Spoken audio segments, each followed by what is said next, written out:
Now,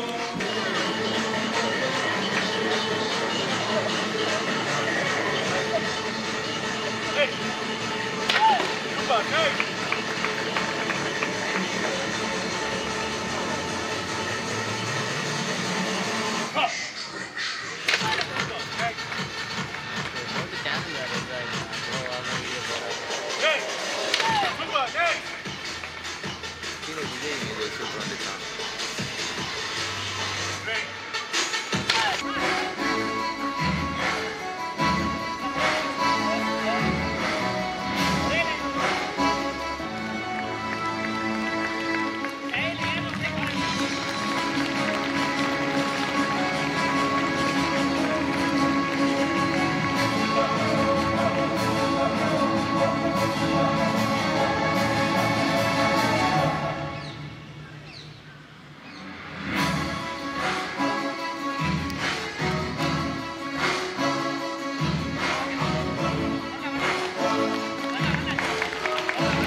வணக்கம், நான் உங்கள் மாஸ்டர் கராத்தே கேரி பாலா. இன்னைக்கு சென்னை லேடியாண்டா ஸ்கூலில் இருக்க சேவாசதன் பள்ளியில் ஸ்போர்ட்ஸ் டே நடந்தது. அந்த ஸ்போர்ட்ஸ் டேல எங்களோட கராத்தே சாம்பியன்ஸ் எல்லாரும் பல கராத்தே சாதனைகளை செஞ்சு அற்புதமாக பலரோட பாராட்டுகளை பெற்றிருக்காங்க. இது ஒரு மாஸ்டராக எனக்கு ரொம்ப சந்தோஷம். ஒரு மாஸ்டருக்கு தான் பண்ணுற சாதனைகளை விட தன் மாணவர்கள் பண்ணுற சாதனை தான் மிகப்பெரிய சந்தோஷத்தை தரும். அந்த வகையில் இன்னைக்கு இந்த சாம்பியன்ஸ் பண்ண சாதனைகள் எங்கள் எல்லாருக்கும் மாஸ்டராக எங்கள் எல்லாருக்கும் மிகப்பெரிய சந்தோஷத்தை கொடுத்துருக்கு.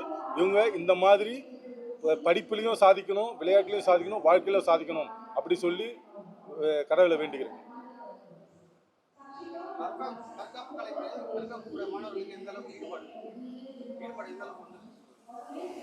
ஆக்சுவலாக இந்த காலகட்டத்தில் தற்காப்பு கலை அப்படின்றது ரொம்ப முக்கியமாக தேவைப்படுது.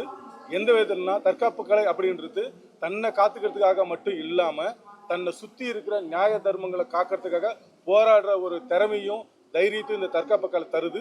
அதால் எல்லாருக்கும் இந்த தற்காப்பு கலை ரொம்ப முக்கியம். இந்த தற்காப்பு கலையை கற்றுக்கிறதுக்கு வயசுன்றது ஒரு பெரிய விஷயம் இல்லை. எங்கள்கிட்ட 3 வயசுலேயும் ஸ்டூடெண்ட்ஸ் இருக்காங்க, 86 வயசுலேயும் ஒரு சாதனை பண்ண கராத்தே மாணவர் இருக்காரு. அதால் கராத்தே கற்றுக்கிறதுக்கு வயதுன்றது ஒரு பெரிய பொருட்டு இல்லைங்க.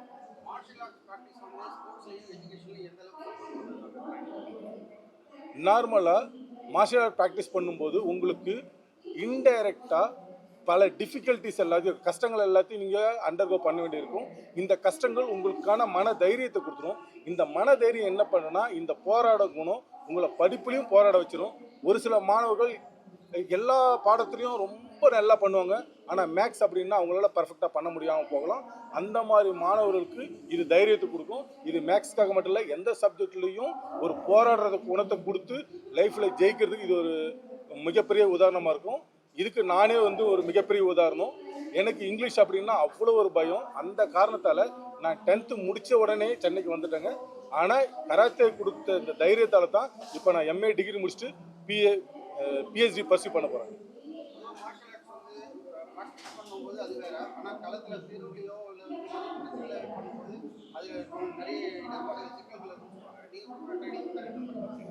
ஆக்சுவலாக கராத்தேன்றது வெறும் சண்டை போடுறதுக்காக மட்டும் இல்லைங்க. சண்டையில் போட்டு ஜெயிக்கணும் அப்படின்றது ஒரு பேசிக் லெவல். சண்டை போடாமலே ஜெயிக்க முடியும் அப்படின்றது தான் மிகப்பெரிய லெவல்.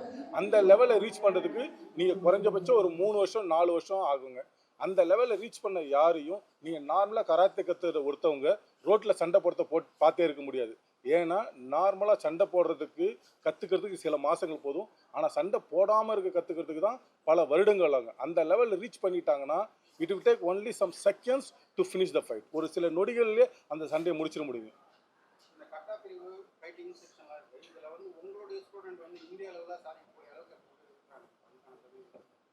ஆக்சுவலாக என்னோட மாணவர்கள் 2019 இந்தியா லெவலில் நடந்த டெல்லியில் நடந்த டோர்னமெண்ட்டில் ஃபஸ்ட் பிளேஸை வின் பண்ணியிருக்காங்க. லேட்டஸ்ட்டாக 2023 அமெரிக்காவில் நடந்த உலகப் போட்டியில் என்னோட மாணவர்கள் வெள்ளி பதக்கம் வென்று திரும்பி இருக்காருங்க. ஸோ இவங்க எல்லாரையுமே அடுத்து நடக்க போகிற 2027 நடக்க போகிற நேஷனல் லெவல் சாம்பியன்ஷிப்பு ட்ரெயின் பண்ணிருக்குங்க. எங்களோட ஸ்டைல் நேம் இஷின்ரியூ கராட்டே.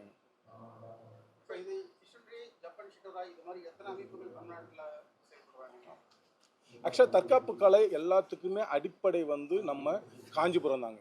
ஸோ இங்கேருந்து ஒக்கினாவா தீவுக்கு போய் அங்கேருந்து ரெண்டாக பிரிஞ்சது தான் இந்த தற்காப்பு கலை. அது எப்படி பிரிஞ்சிச்சுன்னா, இங்கேருந்து போன தற்காப்பு கலை சைனாவுக்கு போனப்போ அதை குங்ஃபு அப்படின்னு சொல்லி மாறிடுச்சு. குங்ஃபுனா ஹார்ட் ஒர்க்கர்னு அப்படிடுச்சு. அங்கேருந்து ஒக்கினாவுக்கு போன அந்த கலை கராட்டே அப்படின்னு மாறிடுச்சுங்க. கராட்டேனா எம்டி ஹேண்ட்.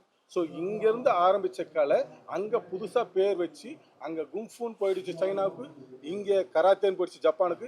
அவங்க எல்லாருமே ஜப்பானில் இருக்கவங்களும் சரி, சைனா இருக்கவங்க சரி, நாம் நார்மலாக ஒரு மெடிடேஷன் பண்ணி கராட்டே கிளாஸ் ஆரம்பிக்கணும்னா நம்ம கிழக்கு நோக்கி ஆரம்பிப்போம். ஆனால் அவங்க எல்லாரும் இந்தியாவை நோக்கி பார்த்து தான் அவங்களோட கராட்டே கிளாஸை ஆரம்பிப்பாங்க.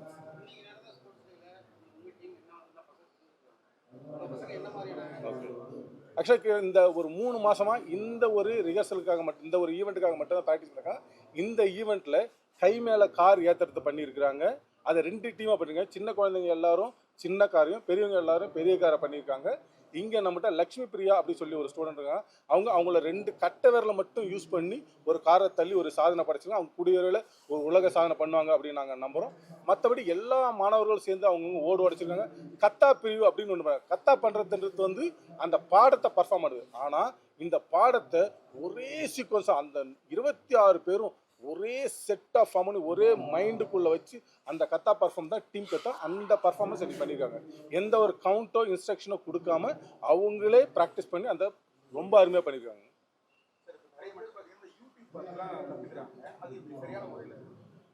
ஆக்சுவலி யூடியூப் பார்த்து நம்ம அதாவது கராத்தே கலையில் ஒரு அற்புதமான ஒரு விஷயம் இருக்கு. தொட்டு காட்டாதது சுட்டு போட்டாலும் வராது அப்படின்னு சொல்லுவாங்க. ஒரு மாஸ்டர் பக்கத்தில் நின்று சொல்லித்தர்ற மாதிரி நீங்கள் யூடியூப் பார்த்து அதை ப்ராக்டிஸ் பண்ணி பண்ண முடியுமானா கண்டிப்பாக பண்ண முடியாது.